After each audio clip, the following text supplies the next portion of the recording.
আসসালামু আলাইকুম। জি, আমি ডাক্তার মীর শহীদুল ইসলাম আলোচনা করব একটা গুল্ম উদ্ভিদ নিয়ে। গুল্ম উদ্ভিদটার নাম পাথরকুচি পাতা। একটা বৈজ্ঞানিক নাম আছে ক্লাঞ্চোপিনাটা। এই ক্লাঞ্চোপিনাটা তথা পাথরকুচির অনেক অনেক গুণ আছে। এই গুণগুলো নিয়েই পর্যায়ক্রমে আমি আলোচনা করব।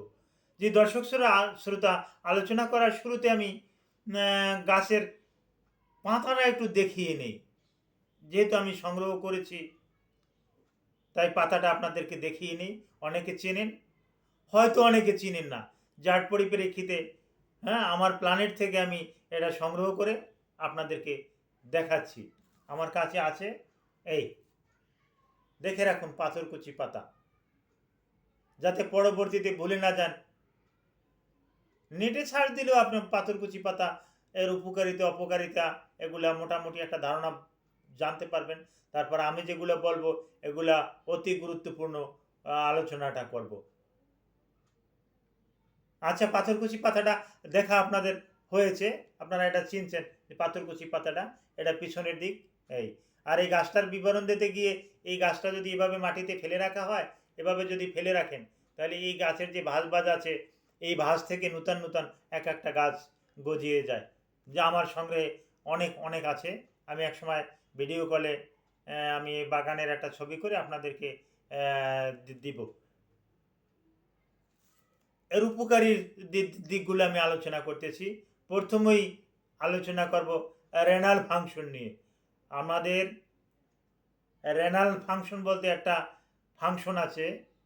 এই রেনাল ফাংশনের জন্য এটার বাংলা একটা অর্থ আছে মূত্র সংবহন তন্ত্র। এই মূত্র সংবহন তন্ত্রটা কি ইংরেজিতে বলা হয় রেনাল সিস্টেম বা রেনাল ফাংশন। এই রেনাল ফাংশনে যত রকমের সমস্যা আছে, সব সমস্যার সমাধান দেবে এই পাথরকুচি পাতা। এক কথায় সব কিছু শেষ। তারপর একটু আলাদা করে বলি, ইউটিআই, সেখানে একটা ভালো ফল পাওয়া যায়। রিটেনশন অফ ইউরিন, সেখানে একটা ভালো ফল পাওয়া যায়। হাইড্রোনেফ্রোসিস, সেখানে একটা ভালো ফল পাওয়া যায়। পাইলোনেফ্রাইটিস, সেখানে একটা ভালো ফল পাওয়া যায়। নেপ্রোলিথিয়াসিস, নেপ্রোলিথিয়াসিসের কোনো ঔষধ আজও আবিষ্কার হয় নাই। নেপ্রোলিথিয়াসিসে ইউরোলজিস্টরা বলে থাকেন যে মাস্ট সার্জারি, কিন্তু সার্জারি করার আগে আপনি এই পাতাটা বেশি না আপনি 2 মাস খান। 2 মাস খাওয়ার পরে আপনি আবার পুনরায় আল্ট্রাসোনোগ্রাফি করান, দেখবেন যে আপনার নেপ্রোলিথিয়াসিস ভালো হয়ে গেছে। তো ভালো হয়ে গেছে নেপ্রোলিথিয়াসিস, আপনি কেন সার্জারি করাবেন? হ্যাঁ, শুধু এই পাতাটা সকাল বিকাল 2বার খেতে হবে। এরকমের এই এখানে যেরকম 4টা পাতা আছে, ছোট দুটো বড় দুটো, এরকমের 4টা পাতা আপনি খাবেন। আপনি ভালো আছেন তারপরেও খাবেন। হ্যাঁ, আপনার ফ্যাটি লিভার আছে, ফ্যাটি লিভারের ফ্যাটগুলো আপনাকে মোমের মতন গলিয়ে দেবে, আর ফ্যাটি লিভার থাকবে না। আপনার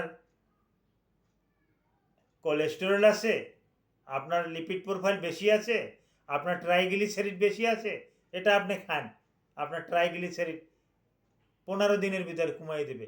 কিভাবে খেতে হয় দেখুন, আমি কিভাবে খাই। এই বিসমিল্লা। হ্যাঁ,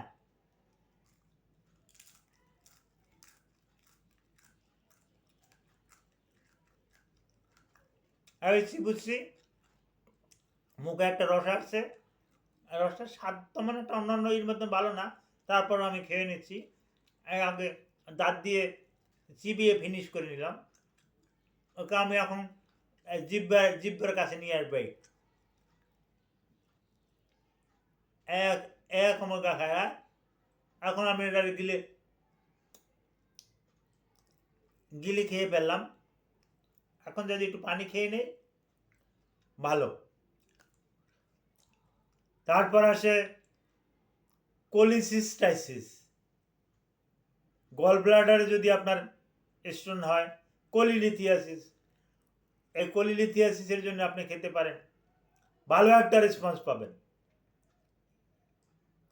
তো কিভাবে খাবেন, কতটুকু খাবেন, এক একটা রোগের জন্য এক এক রকমের মাত্রা।